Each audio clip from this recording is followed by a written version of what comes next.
Cuento de hadas, autor Stephen King, capítulo 8. Agua pasada, la fascinación por el oro, una perra vieja, noticia en la prensa, una detención. 1. Al principio bañaba al señor Bowditch con esponja 3 veces por semana, porque en el exiguo aseo de la planta baja no había ducha. Me lo permitía, pero insistió en ocuparse él mismo de la higiene de sus partes, por mí mejor. Le lavaba el pecho escuálido y la espalda más escuálida aún, y una vez, después de un desafortunado accidente en su lento recorrido hacia aquel minúsculo baño, le lavé el culo, escuálido. Los juramentos y ordinarieces que profirió en aquella ocasión se debieron tanto al bochorno amargo, como a la rabia. No te preocupes, dije cuando volvió a ponerse el pantalón del pijama. Recojo las cagadas de radar en el jardín. Me dirigió su característica mirada como preguntándome si era tonto de nacimiento. Eso es distinto. Radar es una perra. Si la dejaras, se cagaría en el césped de delante de la Torre Eiffel. Eso me despertó cierto interés. ¿Hay césped delante de la Torre Eiffel?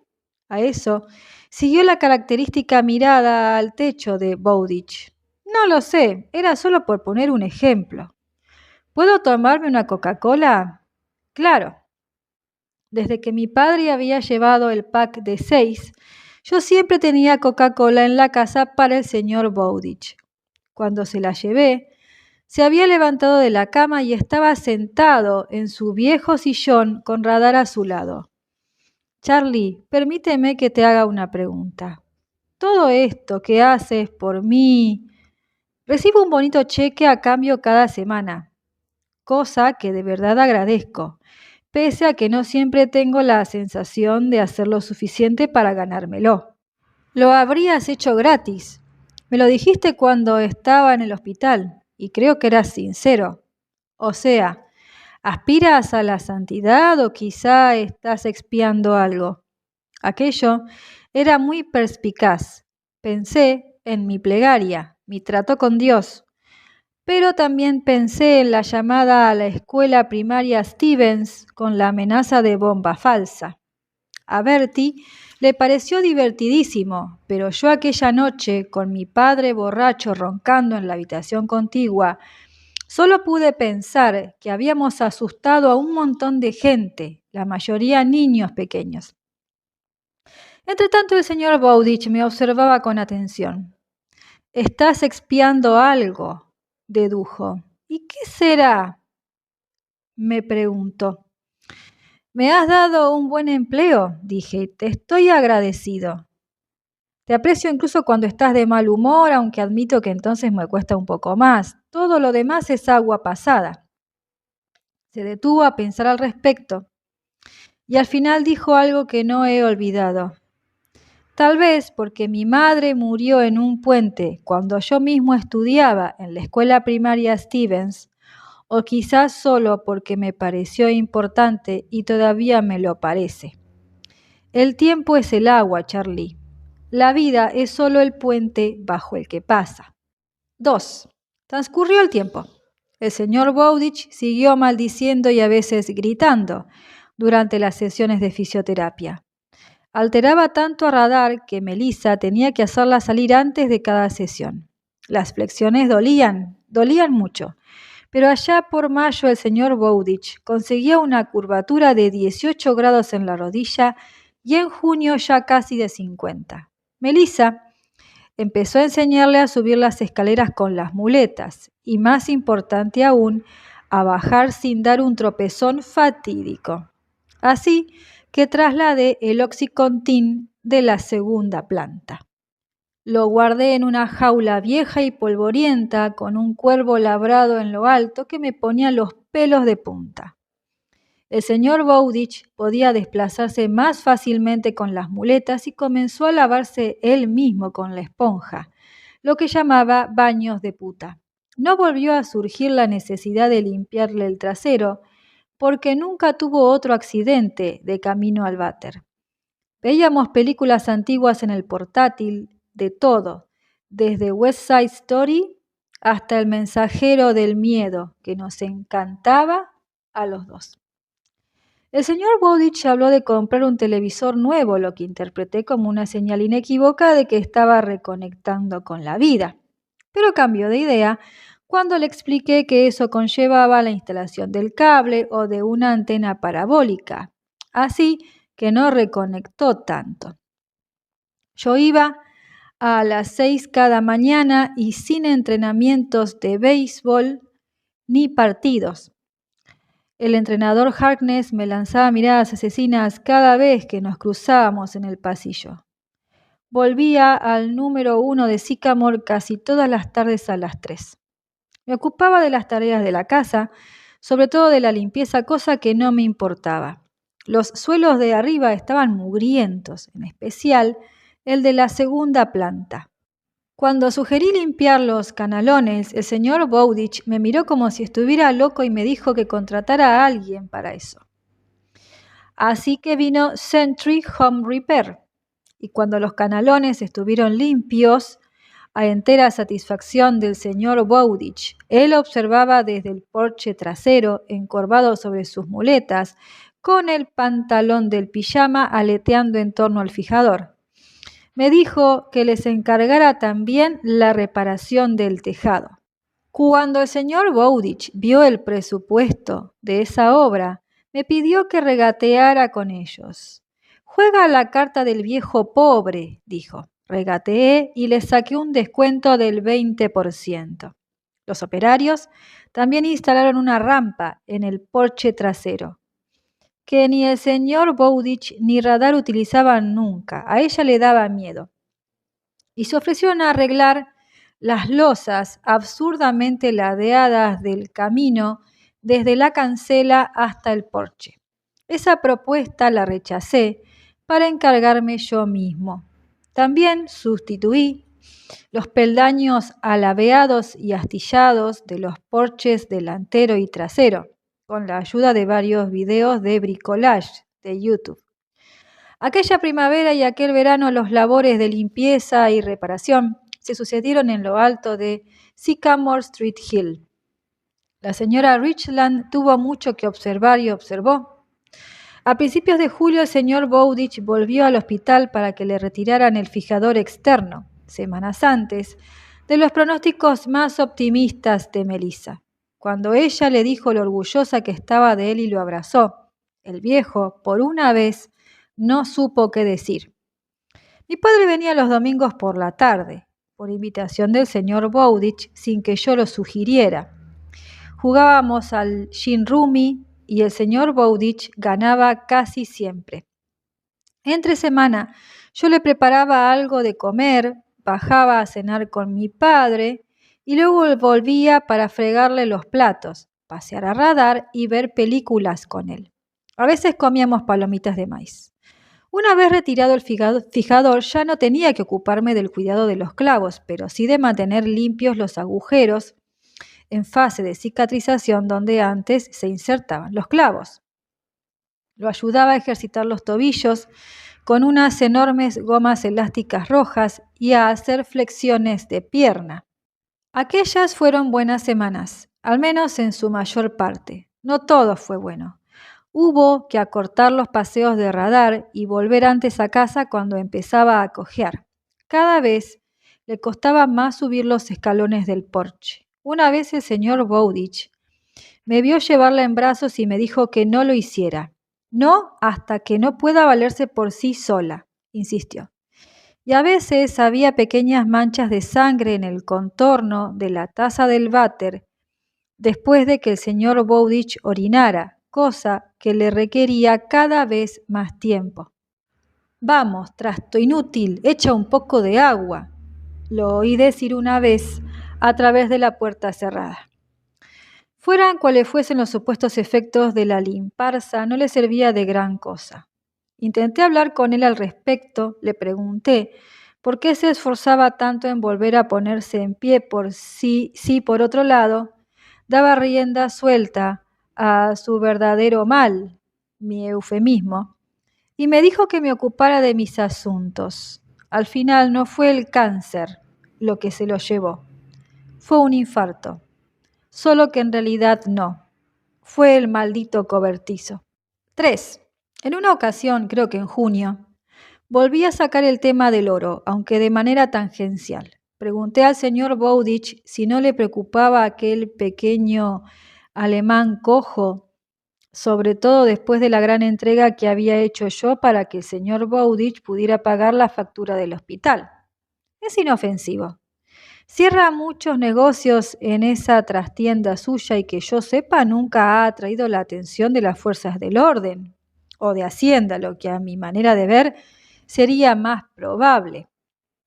¿No temes que se lo cuente a alguien? O sea, a lo mejor anda en tratos con personas que tienen diamantes de sangre que vender, ladrones y demás, y seguramente eso lo lleva en secreto, pero yo diría que 6 libras de bolas de oro macizo están a un nivel muy distinto.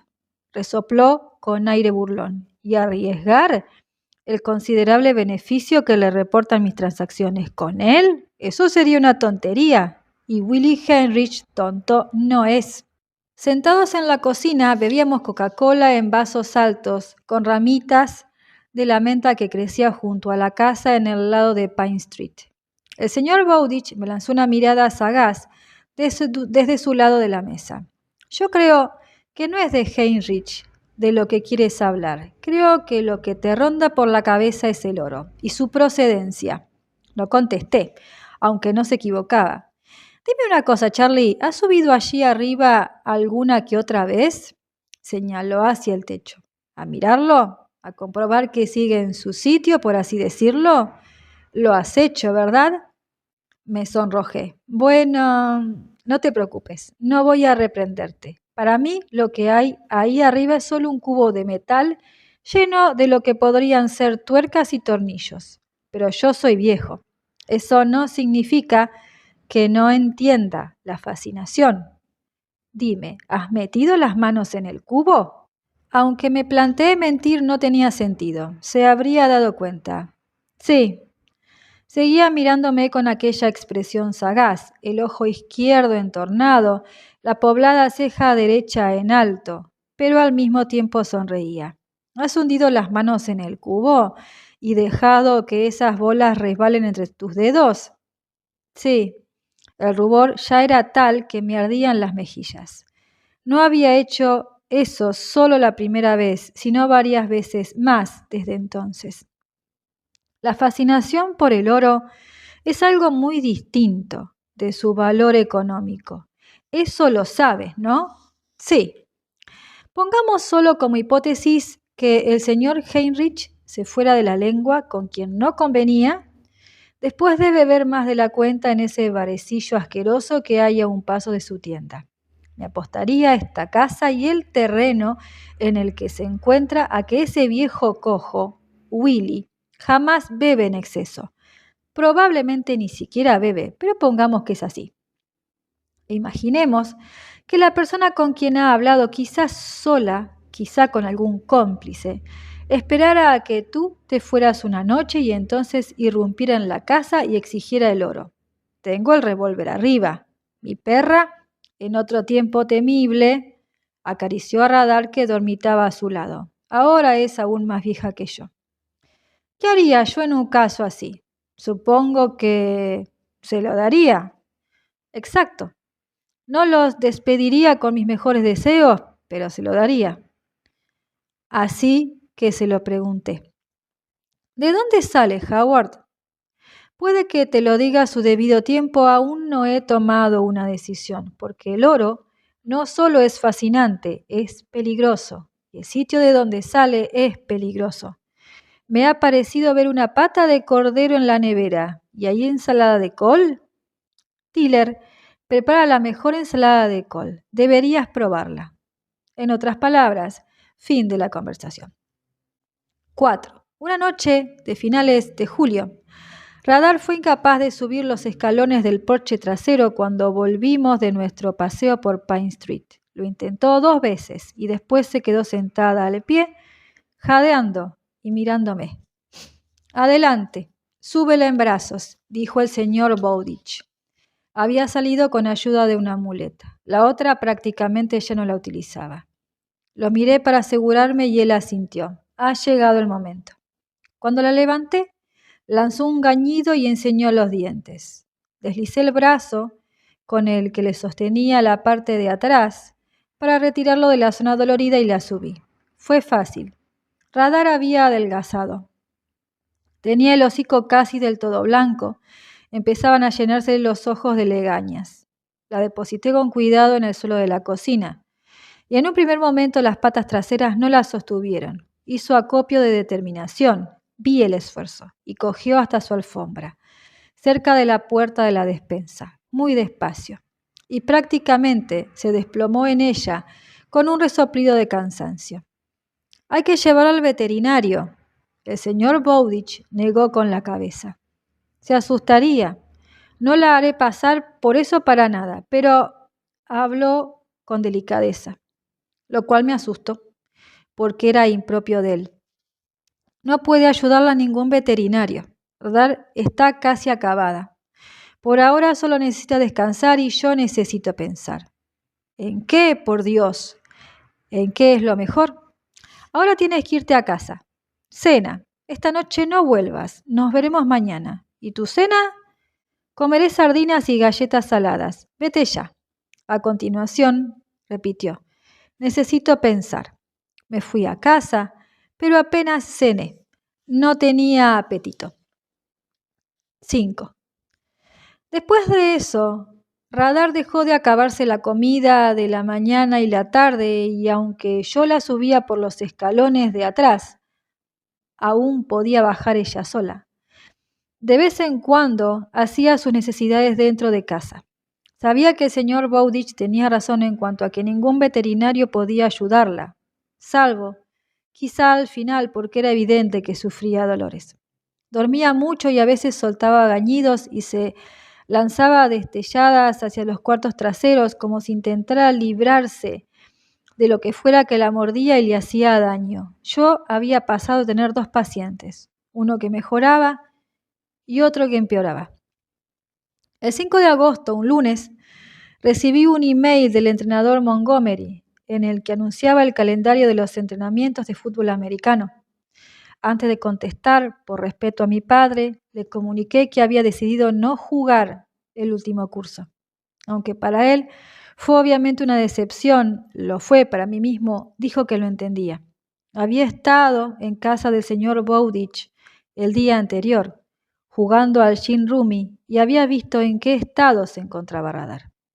«Allí arriba queda aún mucho trabajo pendiente», dije. «Quiero hacer algo con el desastre de la segunda planta, y en cuanto vea que no hay peligro en que Howard baje al sótano, tiene un puzzle que acabar».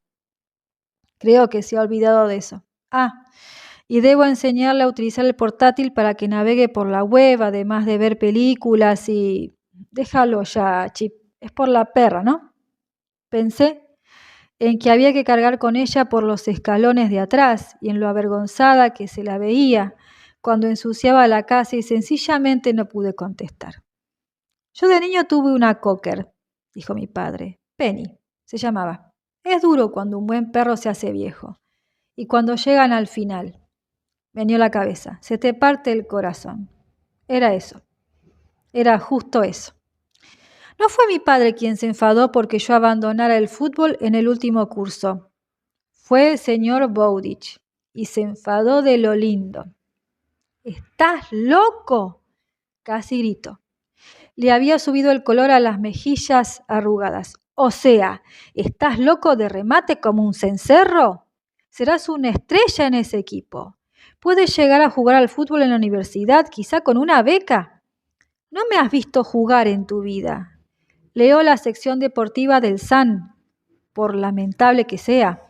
Ganaste aquel partido en la puñetera Turkey Bowl el año pasado. Anotamos 4 touchdowns en ese partido. Yo solo contribuí con el último». Bajó la voz. «Yo iría a ver tus partidos». Atónito, enmudecí.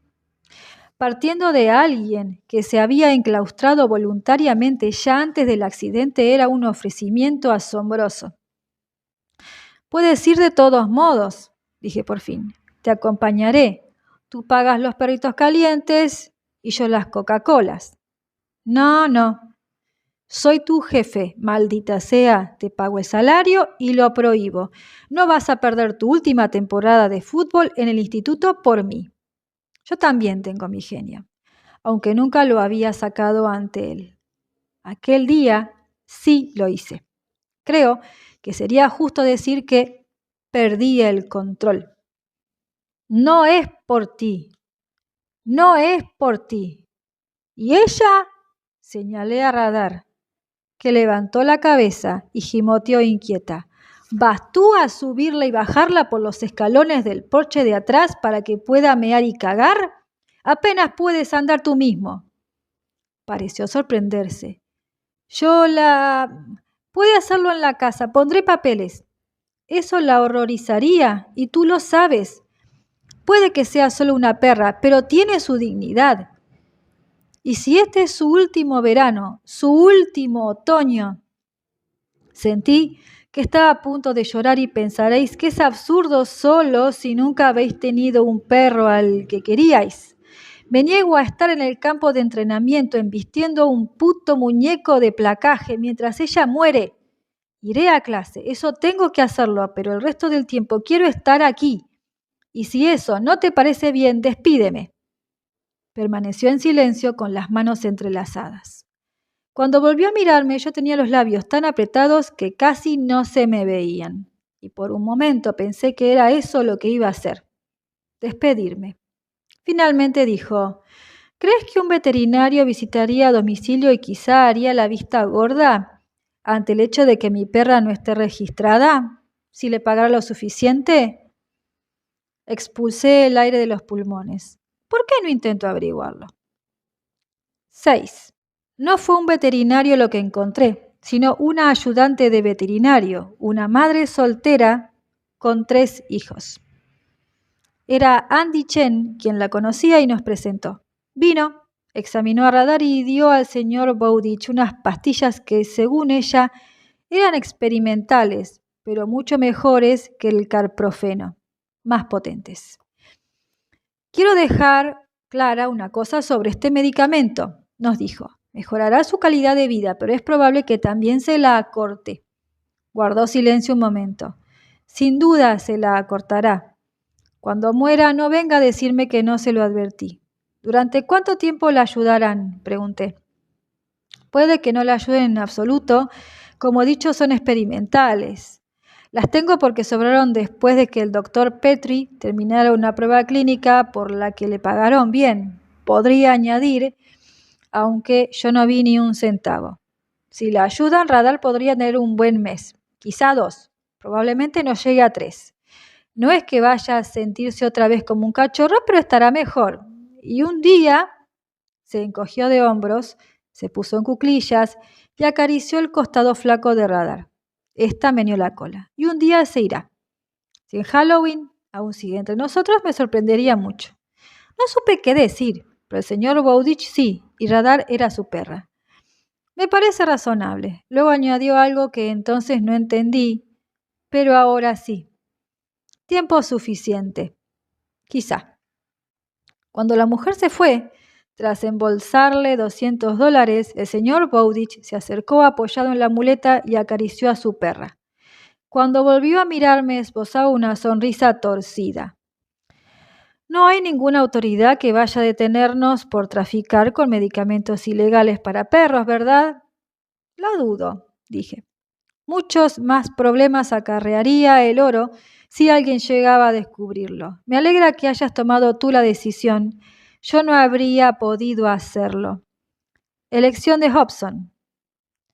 Seguía tocando a Radar con largas caricias desde el cuello hasta la cola. Al final, creo, es mejor tener 1 o 2 meses buenos que 6 malos. Si es que da resultado, claro. Dio resultado. Radar empezó a acabarse el pienso en las comidas y lograba subir los escalones del porche, a veces con un poco de ayuda mía, Pero lo mejor de todo fue que estaba en condiciones de jugar unas cuantas veces a perseguir el mono y hacerlo chirriar cada noche. Con todo, yo no preveía que fuera a vivir más que el señor Bowditch, pero así fue. 7. Llegó entonces lo que los poetas y los músicos llaman cesura. Radar siguió. Bueno, no mejorando. Yo no diría tanto, pero sí, volvió a parecerse a la perra que conocí el día que el señor Bowditch se cayó de la escalera de mano, aunque por la mañana seguía costándole levantarse de la alfombra e ir hasta el plato de comida. El señor Bowditch sí mejoró, redujo el consumo de Oxycontin y cambió la muleta que venía utilizando desde agosto por un bastón que encontró en un rincón del sótano. Allí abajo trabajaba cada vez más en su puzzle. Yo iba al instituto y pasaba ratos con mi padre, pero pasaba más tiempo todavía en el número 1 de Sycamore Street. El equipo de fútbol, los Erizos, empezó la temporada con un 0-3 y mis antiguos compañeros de equipo me retiraron la palabra. Fue una decepción, pero tenía demasiadas cosas en la cabeza para dejar que me afectara.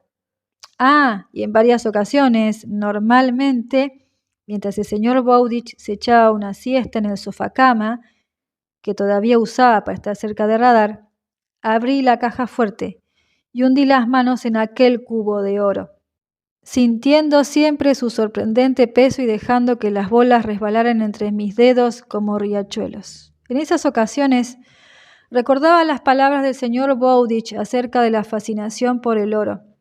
Podría decirse que medité sobre ello. Melissa Wilcox ya solo iba 2 veces por semana y la maravillaban los progresos del señor Bowditch. Le dijo que el doctor Patterson, el oncólogo, quería verlo y el señor Bowditch se negó, aduciendo que se encontraba bien. Di por buena su palabra, no porque le creyera, sino porque quise. Lo que ahora sé es que no solo los pacientes entran en negación. Un tiempo de silencio, una cesura. Después todo ocurrió casi de golpe y nada de ello fue bueno. 8. Tenía una hora libre antes del almuerzo y por lo general la pasaba en la biblioteca, donde podía hacer los deberes o leer uno de los llamativos libros de bolsillo del señor Bowditch. Aquel día de finales de septiembre estaba absorto en El nombre del juego es muerte, de Dan J. Marlowe, que era magníficamente sangriento.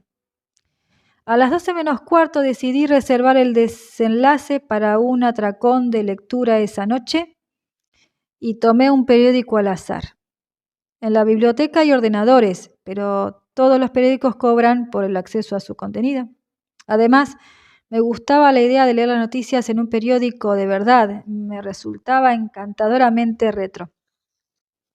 Podría haber tomado el New York Times o el Chicago Tribune y no haber visto siquiera el artículo. Pero el diario en lo alto de la pila era el Daily Herald de Elgin y fue el que tomé. Los artículos importantes de la primera plana trataban de las intenciones de Obama de intervenir militarmente en Siria y de un asesinato en masa en Washington con 13 víctimas mortales. Los leí por encima. Consulté el reloj. Faltaban 10 minutos para el almuerzo.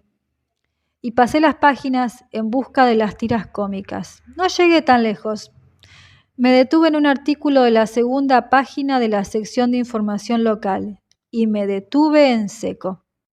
Joyero de Stantonville, víctima de homicidio. Un hombre de negocios residente en Stantonville desde hacía mucho tiempo fue hallado muerto en su tienda, Excellent Jewelers, bien entrada la noche de ayer.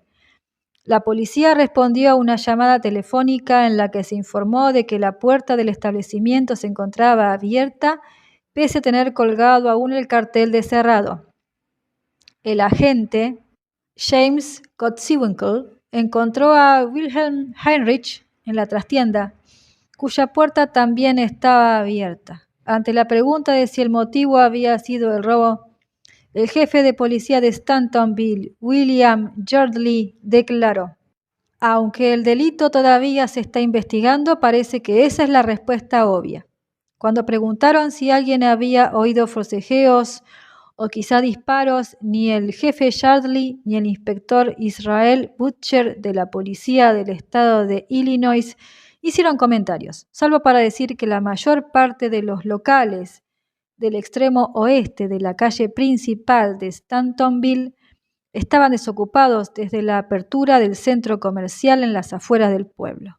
Excellent Jewelers era una notable excepción. Yardley y Butcher prometieron una rápida resolución del caso. Sonó el timbre que anunciaba el almuerzo, pero me quedé sentado donde estaba y llamé al señor Bowditch. Contestó como siempre. Si es telemarketing, bórreme de su lista. Soy yo, Howard. Han asesinado al señor Heinrich. Un largo silencio. A continuación, ¿cómo te has enterado? Miré alrededor. La biblioteca era una zona no autorizada a la hora del almuerzo y en ese momento estaba vacía, salvo por mí, así que le leí el artículo. No me llevó mucho tiempo. Maldita sea, dijo el señor Bowditch cuando terminé. ¿Y ahora dónde voy a cambiar el oro? Llevaba recurriendo a él casi 25 años. Sin el menor asomo de compasión, ni siquiera sorpresa, al menos que yo percibiera. Buscaré por internet. Con cuidado, discretamente. Claro, seré discretísimo, pero me parece que se te escapa un detalle importante. Hiciste una gran transacción con él. Una transacción enorme, y ahora estás muerto. Si alguien le sonsacó tu nombre, si lo torturaron o le prometieron que no lo matarían. Has estado leyendo demasiados de esos libros viejos míos de bolsillo, Charlie. Intercambiaste esas 6 libras de oro por mí en abril. No fue en la Edad Media precisamente, dije. No me prestó atención. No me gusta culpar a la víctima, pero se negaba a abandonar esa tienda suya en ese pueblucho. La última vez que traté con él en persona, unos 4 meses antes de caerme de la escalera, le dije: Willy, si no cierras este local y te trasladas al centro comercial, van a robarte. Finalmente, le robaron y de paso lo mataron. Esa es la explicación sencilla. De todos modos, me quedaría más tranquilo si tuvieras el arma en la planta baja. Si así te quedas más tranquilo, de acuerdo. ¿Vendrás después de clase? No. He pensado en acercarme a Stantonville para ver si consigo un poco de crack. El humor de los jóvenes es burdo y casi nunca gracioso, dijo el señor Bowditch y colgó. Para cuando me puse en la cola del almuerzo ya era kilométrica, y fuera cual fuese la basofia que sirvieran en el comedor, probablemente estaría fría. Me daba igual. Estaba pensando en el oro. El señor Bowditch había dicho que a su edad era solo un cubo de metal. Quizás sí, pero yo pensé que mentía o no era sincero. De lo contrario, ¿por qué tenía tanto? 9. Eso ocurrió el miércoles. Pagué la suscripción del periódico de Elgin para poder descargármelo en el móvil y el viernes apareció otro artículo, esta vez en la primera página de la sección. Vecino de Stantonville, detenido en relación con el robo y homicidio en la joyería. El detenido fue identificado como Benjamin Dwyer, edad 44, sin domicilio fijo. Lo que quería decir, supuse, que era un sin techo. El propietario de la casa de empeños de Stantonville llamó a la policía cuando Dwyer intentó empeñar un anillo de diamantes de considerable valor. En comisaría se descubrió que también tenía en su haber una pulsera con esmeraldas. La policía, lógicamente, consideró sospechosas esas pertenencias en un hombre sin domicilio fijo. Ahí tienes, ¿lo ves?, dijo el señor Bowditch cuando le enseñé el artículo. Un individuo estúpido cometió un delito estúpido y fue detenido al intentar convertir su botín en dinero de una manera estúpida. De ahí no saldría un buen relato de misterio, ¿no crees? Ni siquiera para un libro de bolsillo de lectura rápida. Supongo que no. Todavía se te ve preocupado. Estábamos en la cocina viendo a Radar comerse su cena. Eso podría curarle una Coca-Cola. Se levantó y fue al frigorífico ya casi sin cojear. Tomó la Coca-Cola, pero no me curó la inquietud. Aquella trastienda estaba llena de joyas. Incluso había una tiara con diamantes, como la que llevaría una princesa en un baile. El señor Bowditch se encogió de hombros. Para él, aquello era un caso cerrado, asunto zanjado. Eso es pura paranoia, Charlie. El verdadero problema es qué hacer con el oro que aún tengo. Concéntrate en eso. Pero sé prudente, ya lo sé.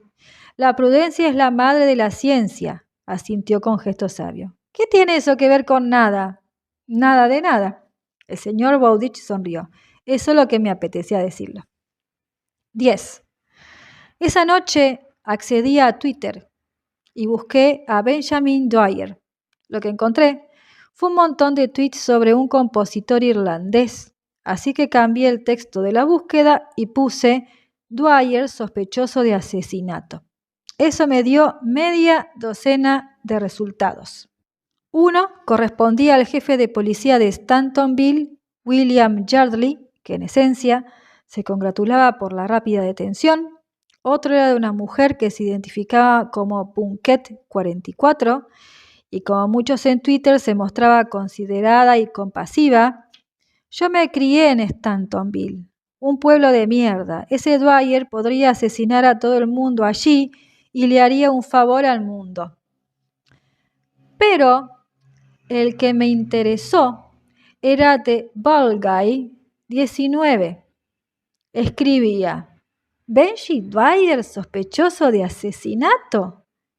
No me hagas reír. Lleva 1000 años hundido en la mierda. Debería llevar tonto del pueblo tatuado en la frente. Pensé en enseñar ese último al señor Bowditch al día siguiente y sugerir que si Balguy 19 tenía razón, Benji Dwyer era el cabeza de turco perfecto. Resultó que no tuve ocasión. Esta historia continuará. Los espero en el próximo capítulo.